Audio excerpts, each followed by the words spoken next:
Hello, everyone. This is your host, Cora Dive, bringing you another foray into mythology. Today, we will be exploring Isis and Osiris. Bring up any materials that you might need, and let's begin. Our cast of characters for this story are Ra, the god of the sun, Thoth, god of wisdom, Nut, goddess of the sky, Khonsu, god of the moon, Osiris, who is a god, son of Nut, Isis, goddess, sister of Osiris, Set, a tricky god, the brother of Osiris, and Wadjit, goddess of Lower Egypt. Now that we have our cast of characters, let's start. In the beginning, Ra, the Shining One, gave light to everything below. He was the sun, rising high into the sky, and he created everything upon the earth. Ra was all powerful, and the secret of his power lay in his name, which was hidden from all the world. Having this power, he only needed to speak the name of a thing, and it would come into being. Blow, shew the wind. Fall, tiefnut the rain. Rise, gieb the land. When Ra uttered the name of each thing, it was. When he called the name of Hapi, the waters of the sacred Nile flowed across the land, giving life to whatever they touched. When Ra called the name of Nut, the goddess rose and stretched her shimmering body as far as the eye could see, and she was the sky. Man, woman. Then, as Ra called them into being, humans were born upon the earth, and they populated the land of Egypt. I will descend from the heavens to rule over these creatures. So Ra descended and took on the form of a regal human with the head of a fierce falcon, and ruled over the people of Egypt as their pharaoh. For 1,000 years he ruled, and there was peace and plenty. During this golden age, the Nile never failed to rise at just the right time each year, perfectly flooding the fields and preparing them for the growing season. Men today still speak of the good times when Ra's reign meant peace and perfection upon the earth. But such a time could not last forever. Since he had taken on the form of a human, Ra began to age. As the years advanced, his limbs shook with a vague weakness, and his mind grew cloudy. What's happening to me? Perplexed by these changes, Ra summoned Thoth, the god of wisdom and magic. Thoth appeared as a tall, slender man with the head and long beak of an ibis bird. Bow before your supreme master. I command it. Thoth fell to his face and kissed the ground before Ra. Well, this is certainly embarrassing. Stop muttering and address me. Well, sorry, old mighty Ra, you summoned me, and now before you I stand, or actually before you I grovel on the floor. Don't be cute with me. When I first spoke your name, I knew one day I would need your wisdom. So, tell me, why am I growing weak? I diagnose much better when I'm standing. Fine. You may stand in the presence of Ra. Thoth rose to his feet. His bird-like features only enhanced the wise look he always bore. Now tell me, what is wrong with me? You mean apart from being an egomaniac? Divine Father, the answer's simple. You're growing old. A god cannot grow old. No, but you make yourself a bit mortal to rule over the earth. No man can live forever. Then I'll reverse the transformation. You cannot. You will continue to weaken until you're no longer able to rule. Now already your mind is slipping. For 1,000 years your thoughts have kept all things full of light. Yet now darkness is creeping into the world.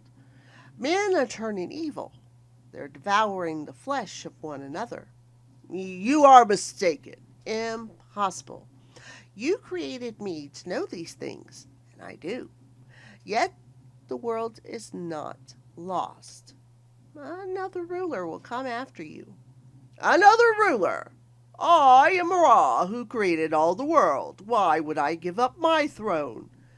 Well, for the good of all that you created. Ah! The power of Ra flamed out, bursting forth like the rays of the sun. As his falcon beak flashed with fire, all those gathered there fell to their faces before him, even Thoth. Silence! I am the Shining One. No one will rule but me. Yeah, testy. Don't punish me for speaking the truth, Ra. Ra's falcon eyes burned with malice. Then tell me exactly what you see. Who will rule after me? Oh, I don't like pronouncing someone's death sentence here. Speak! Very well. If the goddess Nut, the Lady of the Heavens, has a child, he'll one day rule in Egypt. Ah! I have heard enough. If there is a child of Nut that will do this, Nut shall have no children. Ra raised his staff toward Nut, the goddess of the sky. Nut, descend from the inky abyss of the heavens and appear before me. From the evening darkness, the form of a shimmering starlight woman settled down to the shining floor of Ra's palace.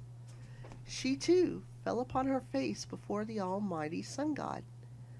Your humble servant is here, Divine Father. Don't sweet-talk me, you traitor. How dare you bear a child who will supplant me? I do not mean to disobey you, mighty Ra, but there are already 5 children growing inside of me. It's only natural that they will be born soon. I say what is natural, not you.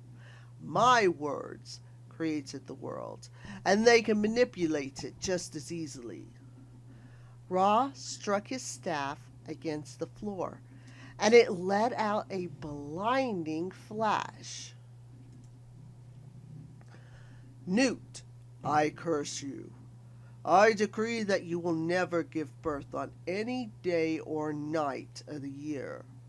I have spoken, and what I have spoken cannot be altered. With a wild look, Ra turned toward Thoth. Not even you, Thoth, can make your prediction come true. No, be gone, all of you, and let no one ever speak of this again. I, the Almighty Ra, have spoken. Leaving the presence of Ra, Thoth and Nut floated silently up into the sky. Thoth wiped tears from Nut's cheeks with his slender hand. Thoth, these children must be born. I cannot hold them back forever. I can sense they will be gods of great power. You love me, don't you? Help me." "I will, my love. You will be called the mother of the gods some day." "Which day? No such day exists. Ra declared that I cannot give birth on any day or night of the year." "Do not ruin your beauty with tears. I will make it happen. Somehow." The sky was growing dark. Ra was retiring for the evening. In his stead, Khonsu, the moon, was rising. The master of the day has forbidden your children to be born, but there's also a master of the night. Leave this to me, my love." Kissing his love goodbye, Thoth turned toward the rising glow of the moon god. As Khonsu walked his night path through the sky, his green skin radiated in dark atmosphere. "Oh, Thoth, I thought it was you. What do you want?" "Well, greetings, Khonsu. I thought I might catch you here, on your predictable, boring path. Care for a little game while you walk the sky tonight? I'm hesitant to ask, for you're sure to beat me with that wisdom of yours." "You always were a liar, Thoth, but I will play with you. These night journeys do grow tedious and lonesome. What's the game of choice?" From his satchel, Thoth pulled forth a small carved box. "Sea meat. What shall we wager?" "Nothing. You've already cheated me out of all I have. It's not wise to gamble with the god of wisdom." "Oh, there's no sport to it if we don't gamble. Why don't you give me something you can spare? A bit of your light, perhaps. You always glow so brightly, you must have plenty of light to spare." Fair enough." Thoth opened a compartment in the sign of the Senate box and produced some tiny pieces. So, the two gods played game after game throughout the night, and Thoth won and won until he had amassed a great amount of the moon's light. "Oh, stop! We gotta cease this, or I won't have any light left to shine upon the world. You cheated me, Thoth, as you always do." "Yeah, you're practically green with envy, old man." "Well, leave me at once before I wring your scrawny chicken neck."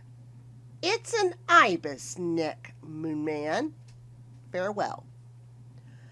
Fading into the darkness with his newly acquired moonlight, Thoth snickered to himself.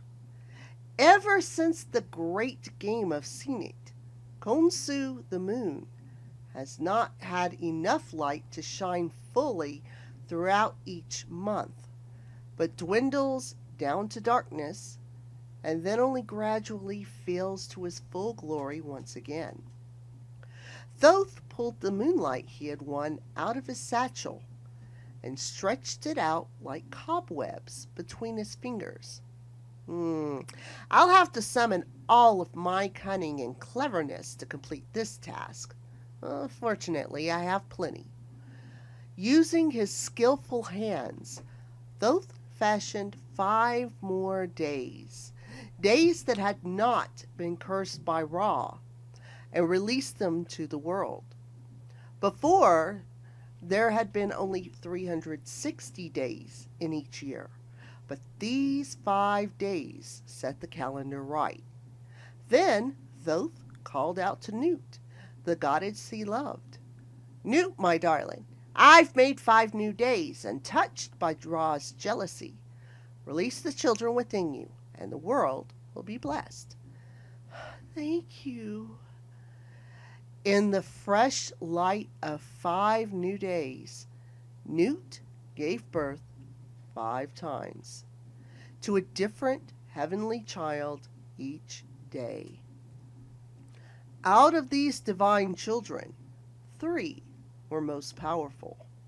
They were a green-skinned god named Osiris, a beautiful baby goddess named Isis, and a dark, beast-headed god with a long, forked tail named Set, who at once began to bite at the limbs of Osiris' well-formed brother. No, no, my son, no. Thoth came to admire the divine children that had been born on his specially created days. He smiled with admiration upon Osiris and Isis. These look like wise children. I'll have to come back and teach them all that I know. That'll take a while. Thoth frowned when he set eyes upon Set, who was gnawing upon his own tail. That's an ugly child. Set had a black snout like a beast, and he pressed his long, flat ears against his head as he glowered at Thoth. Lovely child. I can't place the beast he has for a face. Perhaps it's an omen. I cannot thank you enough, my love, for helping me birth these children. I believe the world will always be in your debt. It was true. Osiris grew up to be a handsome god, and Isis knew no rival for her beauty and wisdom. Throughout their childhood, Thoth visited the young god and goddess, teaching them much of his wisdom. Everyone knew that it would be Osiris who would fulfill Thoth's prophecy and ascend to Ra's throne. Yet it was a throne still occupied by the sun god himself. Ra's dementia had deepened. His whole body now shook, and he drooled upon himself. In the meantime, the men living upon the earth grew more and more beast-like, devouring the flesh of one another. Yet no one spoke against Ra or his rule. One day Isis, now fully grown, went to visit Thoth. I come to you for some wisdom, wise Thoth. I like how you begin a request, my dear. Very persuasive. You foretold that my beloved brother, Osiris, would sit upon Ra's throne, but the sun god refuses to relinquish it. Yes, the old son of a gun refuses to set, doesn't he? Of course, I know a way that someone could gain power over him. You do? Tell me, Thoth.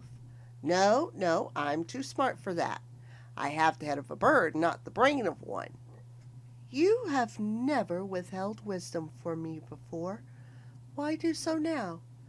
Wisdom, just like power, is dangerous in the wrong hands. Why do you wish for this wisdom? To put my brother on Ra's throne and nothing else. You're a shrewd girl. Are you sure you don't want some of that power for yourself? Well, perhaps if I place Osiris on Ra's throne, he will make me his queen. I have loved him since the very moment of my birth. Very well. Then I will tell you. Ra's power to create comes from his secret name, which no one on earth knows. But you know it, right? Are you kidding? I just said no. No one knows it. But I think you could find it out. I know that you've learned secrets of moon magic from Khonsu. With that knowledge, you are almost a better magician than me. Almost. Isis blushed at this compliment. This task would require you to create a new creature, one not spoken into existence by Ra. Do you think you could do that? I could, and I shall, if it will depose Ra. If Ra finds out about your treachery, he could destroy you. I do not care. He is a tyrant, and I want to see him dethroned. The human beings of Earth need a leader who is worthy of them. Okay? Then here is what you do. Thoth told Isis to attend the aging god of the sun and wait for a bit of spittle to fall from his mouth. This substance could be manipulated by Isis' moon magic, and from it she could form a new creature. Ah, thank you for attending me, my dear. It's so nice to go for a walk with a beautiful young goddess on my arm. It's my pleasure, Almighty Ra. One afternoon, as they strolled together, a spasm hit Ra. Ah! Isis secretly collected a bit of the drool, which had fallen from his mouth and landing upon the dust of the ground. This she took to her chambers, and there she cast a spell upon it until she had crafted a totally new kind of creature. It was long and slender, with a hood about its neck. Isis made the first cobra, the Urneus, which became the sacred serpent of Egypt. I will place the fiery poison of midnight magic within you, my creation. When you strike, even the sun god will feel your power. She released her newly created cobra into the garden of Ra, where he took his afternoon walks, and as he passed, the snake latched onto his divine ankle. Ah! Attendant, come at once! Isis was waiting to hear Ra's cries, and she knelt by the sun god as he writhed upon the ground in pain. What's the matter, O maker of gods and men? Some creature has bitten me. I caught a glimpse of it there in the grass, but I don't understand. I created all the creatures of the world, but I did not recognize this one. Please help me. I know that you have magical powers. Of course I will help you, noble Ra, but I can only ease your pain if you tell me your secret, your hidden name, for you can only be cured if that holy name is mingled with my spells. The old god's falcon eyes opened wide in realization. What? You seek that information for your brother, that Osiris that was born from Nut. Oh, if I'd been a bit stronger, I would have destroyed him from being born in the first place. I have named my price, Ra. Only the knowledge of your secret name will give you relief from this pain. Never, never! Ah! Soon the pain grew too much for even Ra to bear. The poison had worked its way throughout his already withered body until his limbs were swollen black and blue. Isis watched his agony without pity. Fine, you treacherous witch. You've won. I know who has orchestrated all this, too, that blasted god of wisdom. But this pain is too great for me to bear. I will tell you my secret name. That is wise of you, mighty Ra. But you must promise me one thing. You will tell no one else that name until you have a son. The son who shall sit on my throne. I swear. So Ra whispered his secret name, the name that had been hidden since the beginning of time, into the ear of Isis. His Ka, his double whispering spirit, spoke it to her Ka. It depleted his power to do so, and the old god looked weaker than ever. Then Isis mingled that name with her spell. Flow forth from Amun-Ra, poison of the cobra. Leave him in peace. As Isis watched, Amun-Ra laid back his head, and his frail, shining body lifted up into the heavens, taking his place aboard the barge of the sun. To this day, he still makes his daily voyage across the sky, but Amun-Ra is not the same as he was in former days. His glory is past. Each night he passes under the earth through the 12 regions called the Duat, through which the spirits of the dead must also pass. Isis returned to Thoth to proclaim her victory. I have completed my mission. Amun-Ra has passed into the heavens. Yes, I saw a new sun rising. Means hope for gods and men. Thoth called a convening of the gods. Years ago, I predicted the day would come when the throne of Amun-Ra would be inhabited by another. That day's now. We must crown the new king. Let Osiris come forth. At this news, there was a hissing sound. All the gods turned to where Set was snarling and swishing his tail angrily. Why must it be Osiris? Is he only the god worthy of the throne? Well, yes, it is only Osiris who is worthy to rule over us. Osiris turned to face Set. I do not wish for there to be a war between us, brother. Thoth has foreseen it. I am destined to be king. Oh, I guess that settles it. One bird brain squawks out a prophecy, and the rest of us must follow it blindly. Fine. Let the new king be Osiris. You'll hear no objections from me. Yet, even as he said this, the dog-like eyes of Set glittered with greed and hatred. Osiris ascended the throne of Amun-Ra and was crowned king of Egypt.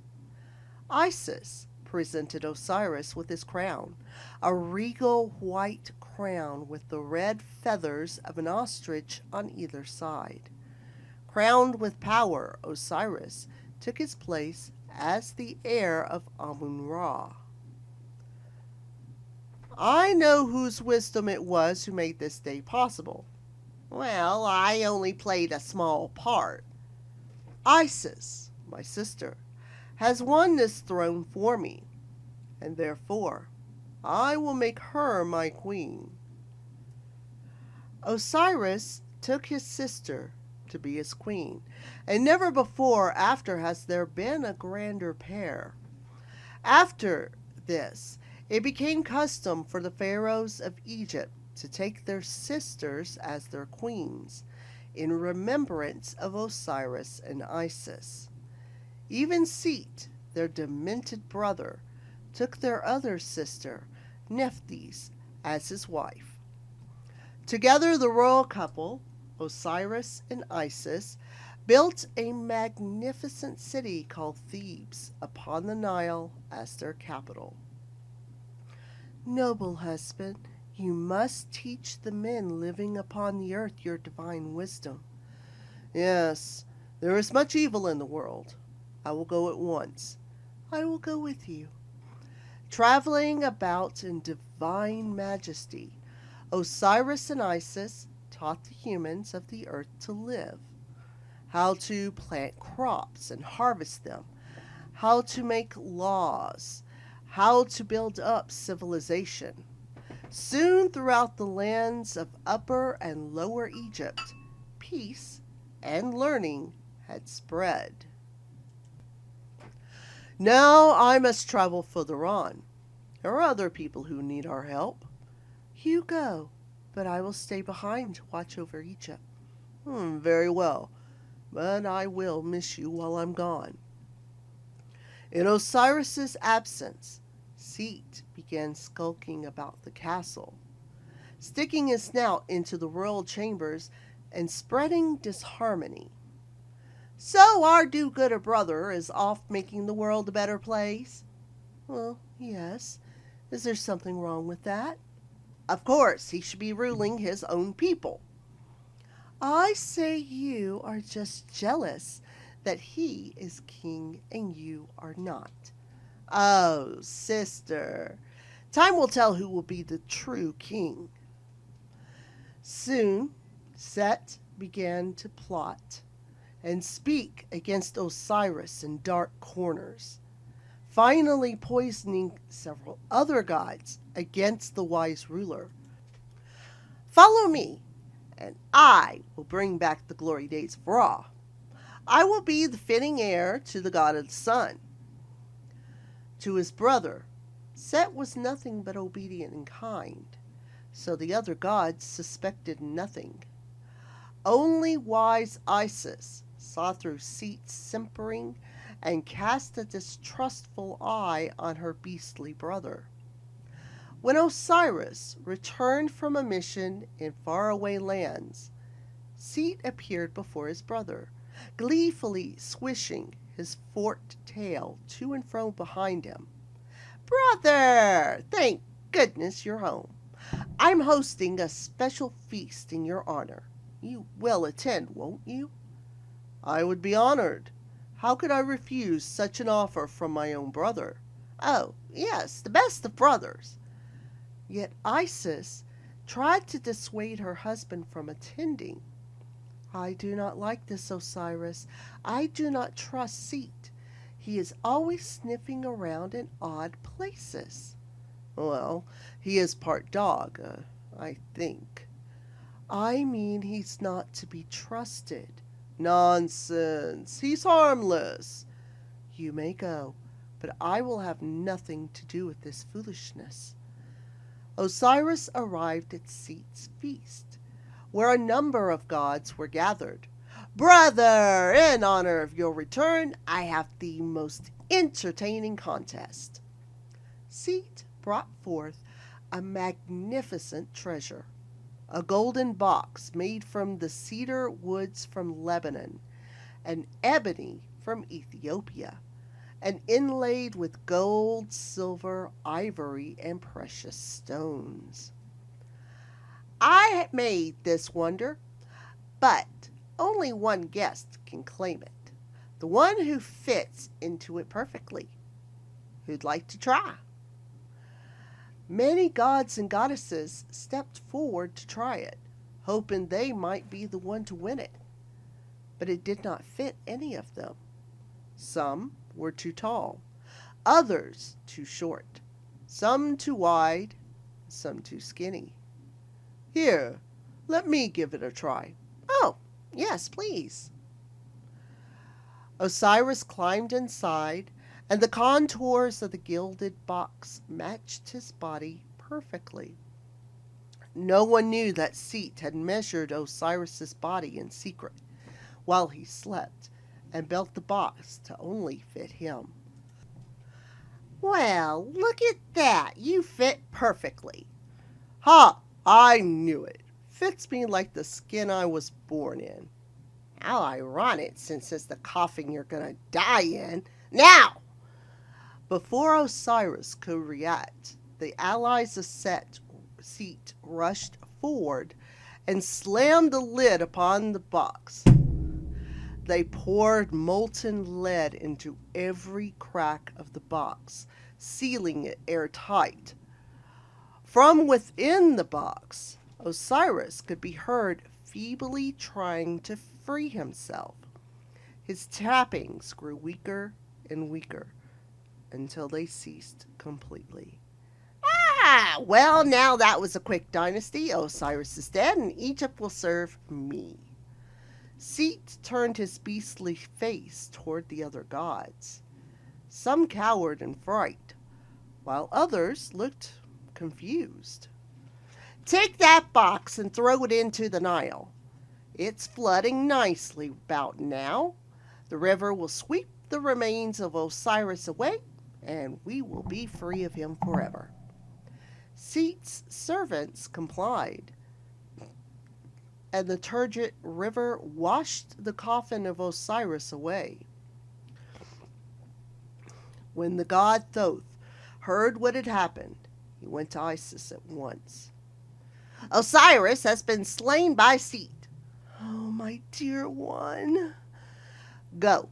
Perhaps there's still time. Set has thrown Osiris's body into the Nile. If you can find it, perhaps you can bring him back from the dead. Even my magical arts are not enough to do such a thing. You love Osiris more than anyone else. If you cannot bring him back, no one can. At the very least, you can ensure that his body is buried. Otherwise, he can't enter the land of the dead. But I cannot go. There is a child growing within me. You must go all the same. The raging river had borne the coffin of Osiris far, through the delta and into the sea near the city of Tanis. Away it went over the waves until it came at last to the city of Byblos in Syria, the oldest city in the world. There a great wave lifted the coffin and cast it into the roots of a tamarisk tree. Sensing the divine presence within the box, the tree quickly grew around it, hiding the secret coffin within its bark. Meanwhile, Isis took the disguise of a human, shearing short her hair as a sign of mourning, and began to search through the world for her missing love. Upon her journey down in Lower Egypt, on the banks of the reedy Nile, she gave birth to a son, a falcon-headed child. I will name you Horus. You will be a great ruler one day if you survive. I must protect you from your villainous uncle. Isis looked around her desperately. Only the deserted banks of the Nile could be seen in any direction. Wajit, protector of this place, it is I, Isis. Heed my call. Rising from the waters came the head of a gigantic hooded snake, followed by the willowy body of a woman. Yes, Isis, I am here. Wajit, you are known as a kindly goddess. I've just given birth to this son here. Will you help me guard him? Surely. It was you who inspired my serpent form. I will guard your son with my life. I promise that I will return. I must find the body of my husband. Thank you for understanding. Go search. He will be safe with me. So the cobra-headed Wajit became the guardian of little Horus, the son of Osiris. From that day onward, the emblem of the cobra always guarded the heads of the pharaohs. With her child nestled within the coils of Wajit's embrace, Isis made herself a boat of papyrus reeds and continued her search. I will find you, Osiris, even if I have to search for all eternity. The current of the Nile propelled her boat, but it was her love that drew her on. So what will happen in the next installment? Well, we will find out next time. This is your host, Cora Dive, signing off.